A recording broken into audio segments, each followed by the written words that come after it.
हे असे मस्त कुरकुरीत क्रिस्पी टेस्टी ब्रेड रोल कसे करायचे ते आपण आता बघत आहोत। आता पावसाळी हवा पडत आहे, मग प्रत्येक वेळी भजी आणि वडे करण्यापेक्षा हा प्रकार करून बघा, तेवढाच टेस्टी होतो। मस्त पुदिन्याची चटणी आणि गरम गरम कुरकुरीत हे ब्रेड रोल खूप छान लागतात। घरातली मुलं काय मोठी काय सगळे आवडीनं खातील असे हे टेस्टी ब्रेड रोल होतात।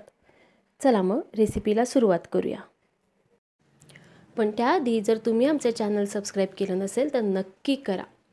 नमस्कार मंडळी, ऋतुराधा रेसिपीजमध्ये तुमचे मनपूर्वक स्वागत आहे। आता प्रथम इथे एक वाटण करून घेऊया। त्यासाठी 1-2 मिरच्या, थोडी कोथिंबीर, 5-6 लसूणच्या पाकळ्या आणि अर्धा इंच आलं ह्याचं मिक्सरमधून वाटण करून घेतलं। आता इथं मी बटाटा उकडून त्याची सालं काढून तो किसून घेतलेला आहे। 4 मीडियम साईजचे बटाटे इथं मी घेतले। आता ह्याच्यामध्ये चवीनुसार आपण मीठ घालून घेऊ आणि तयार केलेलं वाटण घालून घेऊ। वाटणामध्ये मिरच्या तुम्ही तुमच्या आवडीनुसार कमी जास्त करू शकता। तसेच बटाटा सुद्धा किसून घ्यायचा, म्हणजे मिश्रण आपलं एकजीव होतं। रोल जे होतात आपले ते छान एकसंध होतात। आता यामध्ये साधारण अर्धा लिंबाचा रस मी घालत आहे। लिंबामुळे मस्त चटपटीत अशी ह्याला टेस्ट येते। छान घट्टसर असा ह्याचा गोळा झालेला पाहिजे। मस्त मिश्रण एकजीव करून घ्यायचं आहे। आता इथं बटाटे उकडवताना खूप उकडून घ्यायचा नाही, जरासा मीडियमच उकडवायचा, म्हणजे तो व्यवस्थित किसला जातो आणि मिश्रण मी दाखवत असल्याप्रमाणे छान घट्ट होते। हे आपलं स्टफिंग तयार आहे। आता आपण ह्याचे गोल उभे उंडे करून घेऊ। लांबट गोल असे आपल्याला ह्याचे उंडे तयार करून घ्यायचे। हे आपलं स्टफिंग आहे। बघा इथं बटाटा व्यवस्थित शिजला गेला आहे, त्यामुळे मी तयार केलेलं स्टफिंग अगदी व्यवस्थित होत आहे। बटाटा कुठेही हाताला चिकटत नाहीये किंवा मिश्रण सुद्धा फार मऊ झालेलं नाहीये। असेच पूर्ण मिश्रणाचे सगळे गोळे मी करून घेते। हे अशा पद्धतीनं माझे स्टफिंग तयार झालेलं आहे। आता इथं आपण ब्रेड घेतलाय, ब्रेडची एक स्लाइस घेतली आणि त्याच्या कडा मी काढून घेते आहे, म्हणजे स्टफिंग ब्रेडमध्ये व्यवस्थित बसले जाते। ह्या कडा ब्रेडसारख्या मऊ नसतात, त्यामुळे रोल करताना रोल मोडण्याची शक्यता असते, तो रोल व्यवस्थित होत नाही, त्यामुळे कडा काढून घ्यायच्या। मी 4 ते 5 स्लाइसच्या कडा इथं काढून घेतलेल्या आहेत। आता बऱ्याचदा काय करतात, हा ब्रेड पाण्यात बुडवतात आणि तो चांगला पिळून त्यातलं पाणी काढून घेतात, पण त्यामुळं पाणी खूप ब्रेडमध्ये सामावलं जातं आणि ब्रेड पचपचित होतो। त्यापेक्षा मी दाखवलं तसं हाताने पाण्याचा हबका द्यायचा ब्रेडला आणि मग त्याचा दाखवल्याप्रमाणे रोल करून घ्यायचा। ह्यामुळे पुरेसा ब्रेड ओला तर होतोच, फार पचपचित असा तो होत नाही आणि रोलसुद्धा अगदी व्यवस्थित होतो। तसेच तो जास्त तेलकट सुद्धा होत नाही।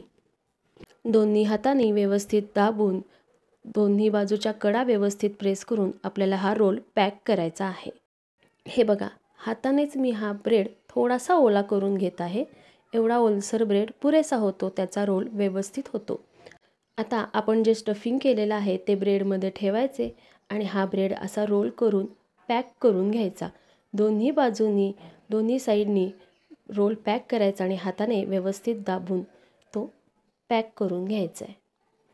इथं गरज असल्यास हात थोडासा ओला करून पुन्हा तुम्ही हा रोल पॅक करू शकता। असेच मी इतर सुद्धा रोल करून घेते आणि आता हे आपण तळायला घेऊ। तेल चांगलं कडकडीत गरम करायचं, मग गॅस मीडियम फ्लेमवर ठेवायचा आणि मग हे रोल तळून घ्यायचे आहेत। आता आपलं आतलं स्टफिंग तर शिजलेलंच आहे, फक्त वरचा ब्रेड छान कुरकुरीत गोल्डन कलर येईपर्यंत तळून घ्यायचा आहे। रोल तेलात सोडल्यावर लगेच पलटायचे नाहीत। 1-2 मिनिटाकरता झाऱ्याने वरती तेल सोडून वरची बाजू तळून घ्यायची, मग आलटून पलटून हे रोल छान गोल्डन कलर येईपर्यंत तळून घ्यायचे। चला, आपले गरम गरम कुरकुरीत ब्रेड रोल तळून तयार आहेत। असेच मी इतरही रोल तळून घेते। पुदिन्याच्या चटणीबरोबर किंवा सॉसबरोबर हे रोल चांगले लागतात। पुदिनाच्या चटणीसाठी पुदिना, कोथिंबीर, एखादी मिरची आणि थोडंसं आलं हे मिक्सरमधून बारीक केलं, चवीनुसार मीठ घालून त्याची चटणी केली. गरमागरम ब्रेड रोल आणि पुदिन्याची चटणी तयार आहे. मस्त कुरकुरीत, क्रिस्पी, टेस्टी असे हे ब्रेड रोल होतात. गरम गरम खायला खूप मस्त लागतात. मग मंडळी, ही रेसिपी नक्की ट्राय करा. तसेच स्वतःची काळजी घ्या आणि असे मस्त मस्त खाण्यासाठी स्वस्थ राहा आणि स्वस्थ राहण्यासाठी असेच मस्त मस्त खात राहा. त्यासाठी आमचे चॅनल सबस्क्राईब करा, कारण अशा मस्त तसेच जुन्या पारंपरिक सोप्या पटकन होणाऱ्या रेसिपी आम्ही आमच्या चॅनलवर नेहमीच दाखवत असतो. बेल आयकॉनचे बटन प्रेस करून ऑल नोटिफिकेशनवर क्लिक करायला विसरू नका, म्हणजे नवीन रेसिपीचे अपडेट्स तुम्हाला मिळत राहतील. ही रेसिपी शेवटपर्यंत बघितल्याबद्दल धन्यवाद.